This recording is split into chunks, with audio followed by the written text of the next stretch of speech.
The boardroom burst into laughter the moment Gregory Stanton leaned back in his leather chair, eyes fixed on the quiet intern in the corner. "That suit," he sneered, "did you borrow it from a thrift shop? No wonder you're just fetching coffee." The words cut sharp, echoing across polished walls lined with men and women flaunting designer labels. Daniel Carter, the intern, kept his composure. His suit was cheap, yes, but his mind held something priceless, a vision none of them could see. While they mocked, he observed. While they flaunted status, he studied numbers, strategies, patterns that revealed truths hidden beneath the company's glossy surface.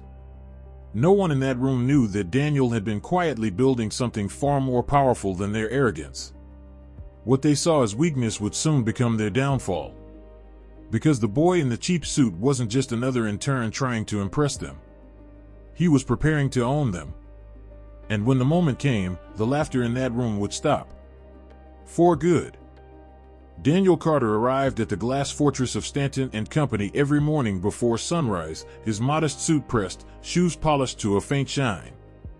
He moved quietly through the marble lobby, a shadow among power brokers who barely noticed him. To them, he was just the intern, the one carrying folders, delivering coffee, answering emails no one else wanted to touch. But Daniel didn't mind. He had come to learn, to observe, and most of all, to see what others overlooked.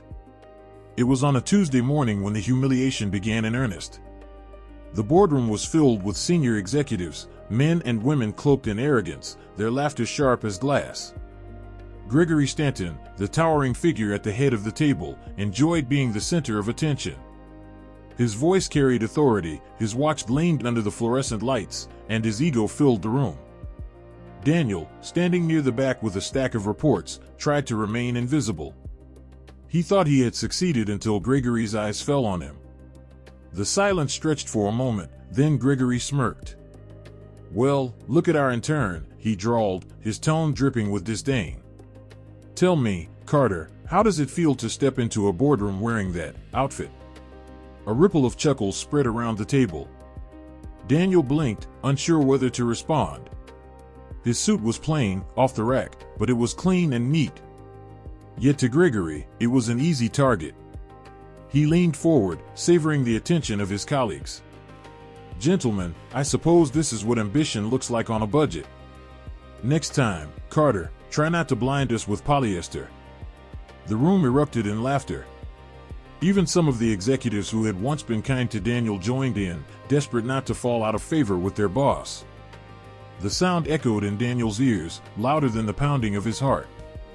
He felt the heat rising in his face, but he held his posture, refusing to bow his head. He would not give them that satisfaction. Gregory wasn't finished. He gestured at Daniel with a mocking flourish.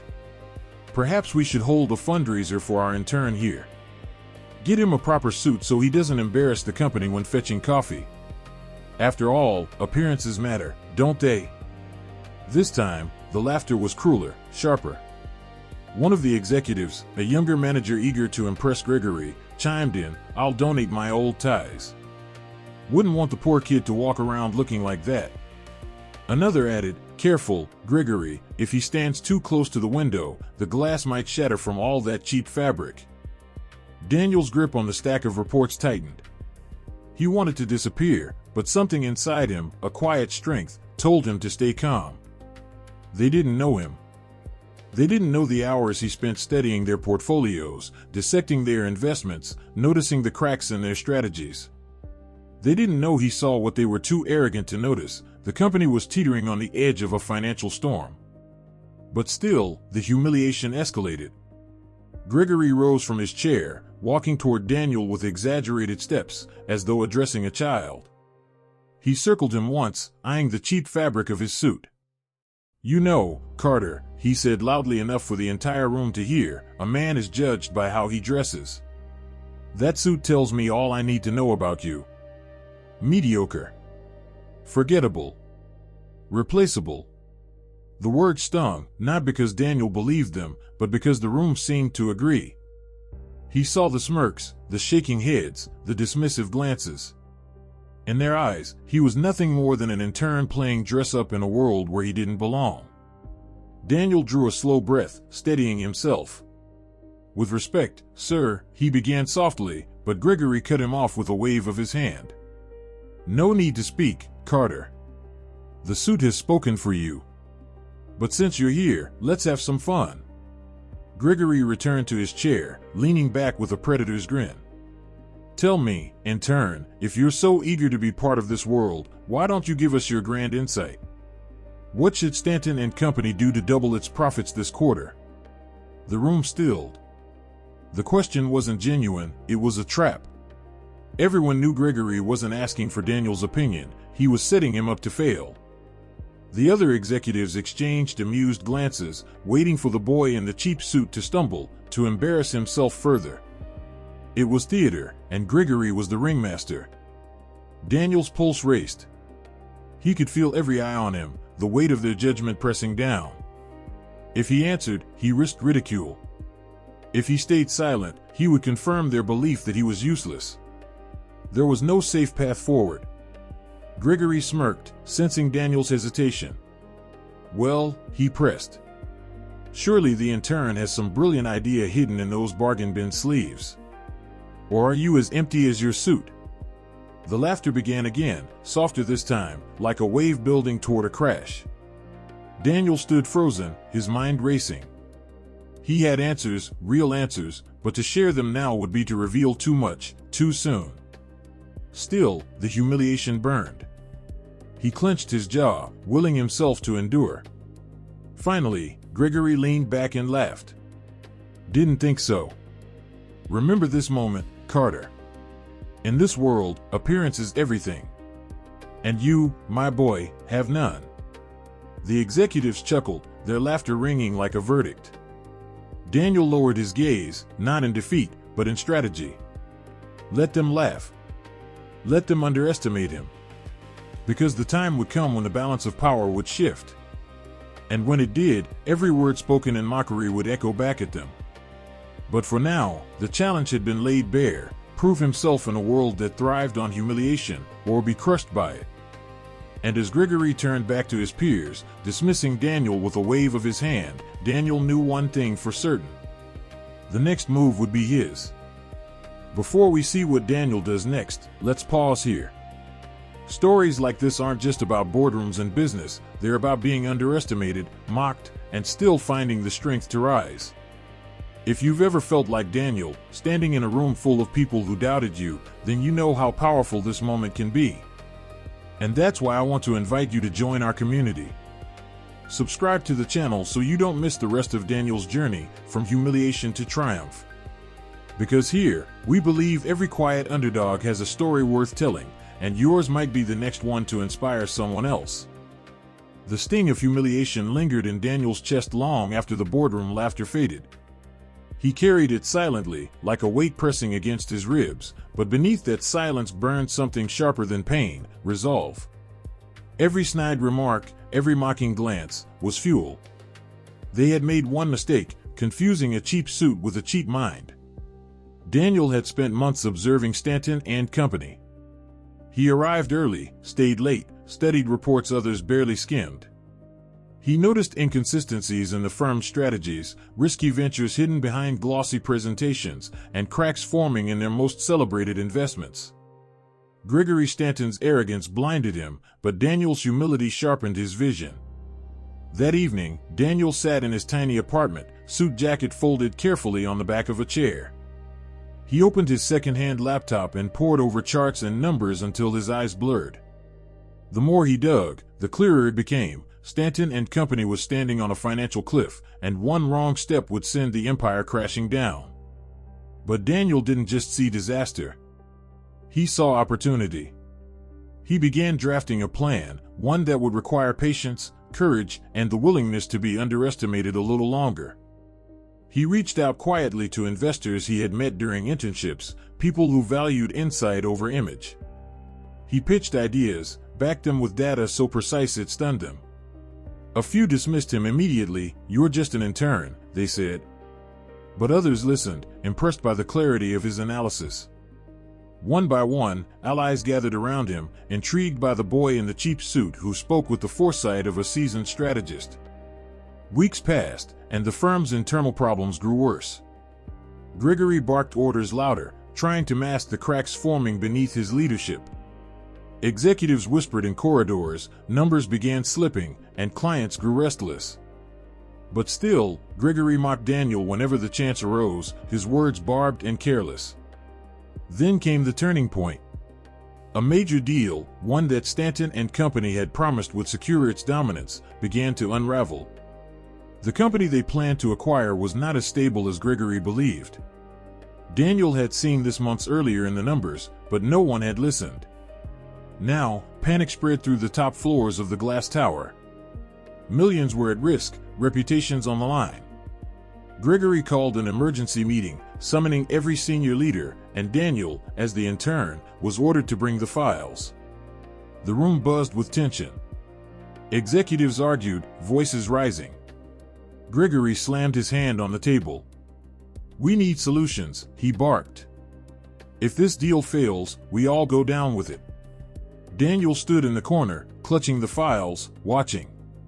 He knew the answer, he had mapped it out weeks ago, but revealing it here would mean stepping into the fire. Still, something in him shifted. He remembered their laughter, their disdain, and he knew this was the moment he had been waiting for. He cleared his throat. "There is a way," he said softly. The room stilled. Heads turned, eyes narrowing. Gregory's lip curled. "The intern speaks? What wisdom do you plan to share with us this time, Carter? Another lesson in bargain shopping?" Laughter rippled, though weaker this time, strained by the panic in the room. Daniel walked forward, placing the files on the table. "I've been analyzing the target company for months. Their liabilities are far greater than reported. If you move forward, Stanton and Company will absorb debt so deep it will drown us. But," he paused, steadying his voice, "there's an alternative. A smaller acquisition. Overlooked, undervalued, but with assets strong enough to stabilize us and profits projected to grow within 2 quarters. It won't just save us. It will reposition Stanton and Company as a leader in an emerging market." Silence fell. Executives exchanged uneasy glances. The data in front of them was undeniable. It was detailed, precise, and far more comprehensive than anything their own analysts had produced. For the first time, they looked at Daniel not as the intern in the cheap suit, but as someone who might actually know more than them. Gregory's face darkened. "You think we should take advice from an intern? From someone who can't even afford a proper suit?" His voice wavered, desperate to reclaim the authority slipping from his grasp. But one of the senior partners leaned forward, steadying the papers. "Gregory, he's right. These numbers are solid. If what he's saying is true, moving forward with your deal would be catastrophic." A murmur spread around the table. Daniel stood tall, though his heart raced. This was only the beginning. They could dismiss him again, try to bury his ideas. But he knew something they didn't. He wasn't just here to save Stanton and Company. He was here to take it. The boardroom erupted into chaos. Some executives whispered urgently, pointing at Daniel's analysis, while others looked nervously toward Gregory. The certainty they once placed in their leader was unraveling, thread by thread. Daniel stood quietly, hands folded in front of him, the calmest person in the room. Gregory slammed his fist onto the polished table. "This is absurd. We will not be swayed by the ramblings of an intern." His voice was louder than ever, but beneath the volume was panic. He could feel authority slipping through his fingers, the way sand escapes a clenched fist. "Gregory," one of the senior partners said carefully, "the data doesn't lie. And frankly, Carter's assessment is more thorough than anything we've been given by our own analysts. We would be fools not to consider it." Another chimed in. "He's right. If we proceed with this acquisition, we'll inherit billions in liabilities. The market will destroy us." The murmurs grew stronger, a tide turning against Gregory. He turned on Daniel, his eyes blazing. "You planned this, didn't you?" Daniel didn't flinch. "I plan to tell the truth. What you do with it is up to you." For a moment, the room was frozen. Then one of the firm's oldest investors, a silver-haired man who had been silent until now, leaned forward. His reputation was legendary, a man whose approval or disapproval could make or break fortunes. He tapped the documents in front of him with one long finger. "This intern has shown more vision in one presentation than you, Gregory, have shown in years. If Stanton and Company survives this storm, it will be because of him, not you." Gasps filled the room. Gregory's face drained of color.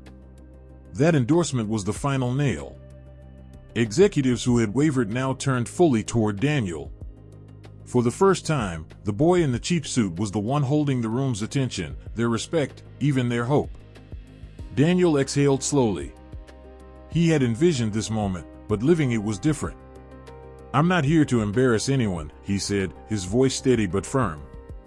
"But I won't stand by and watch this company implode because of pride. There's a better path forward, and I've already laid out the first steps." A screen lit up as Daniel connected his laptop, revealing projections, strategies, and alternatives. He spoke with clarity, walking them through each point, anticipating objections before they were raised.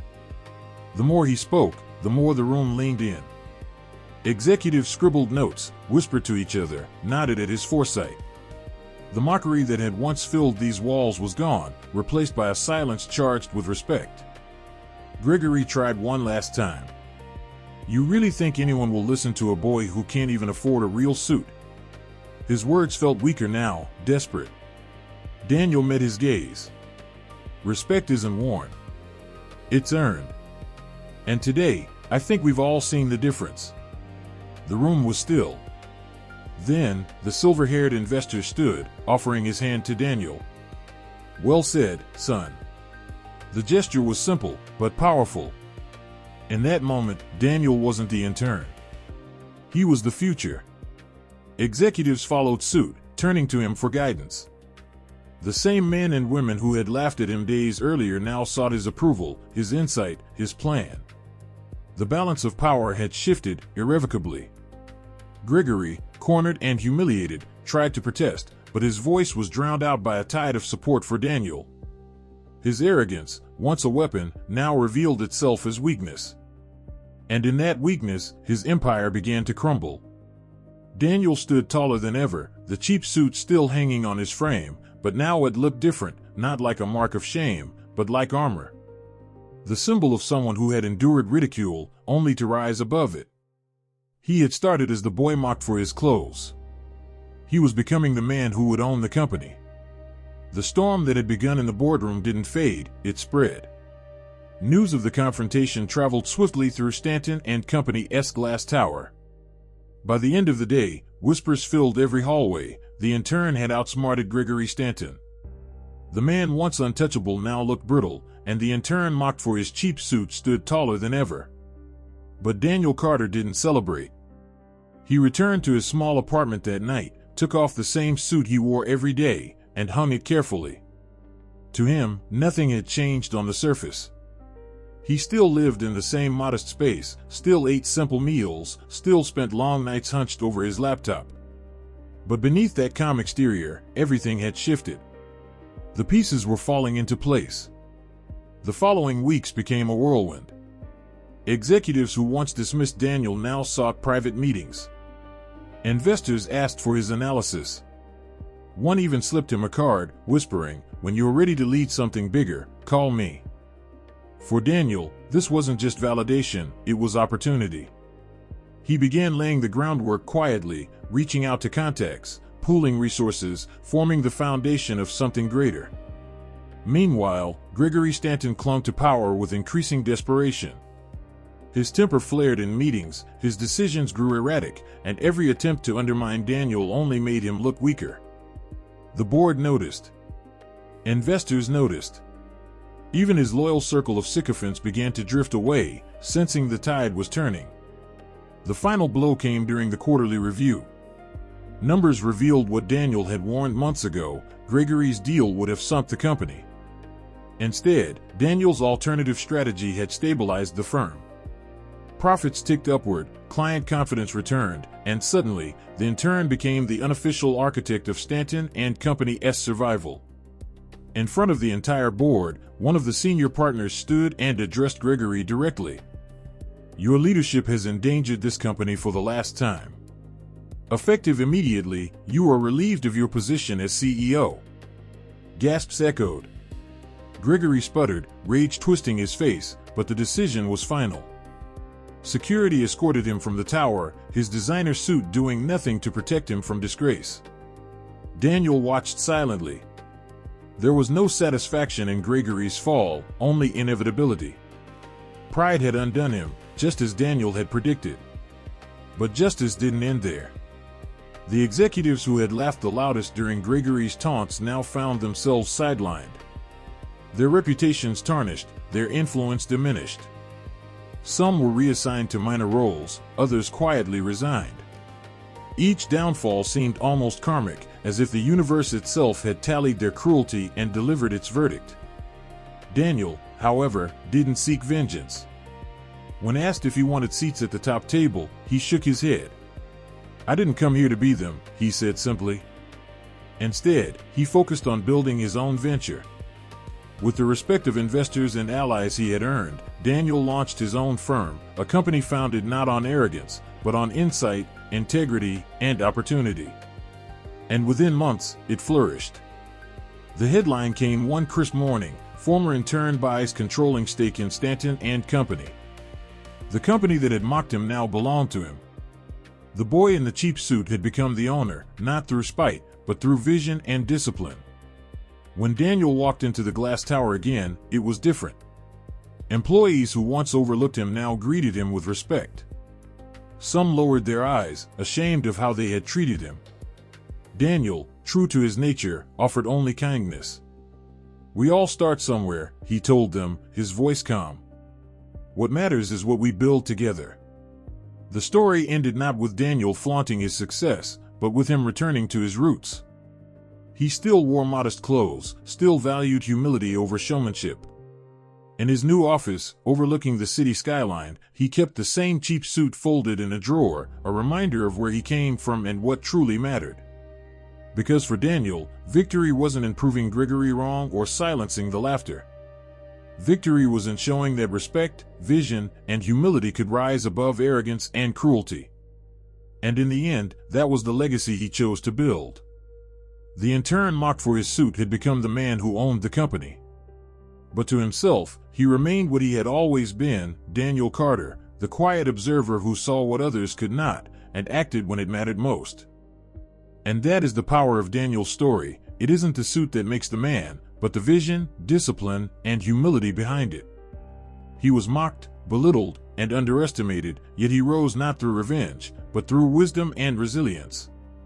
In the end, the cheap suit became a symbol, not of weakness, but of strength.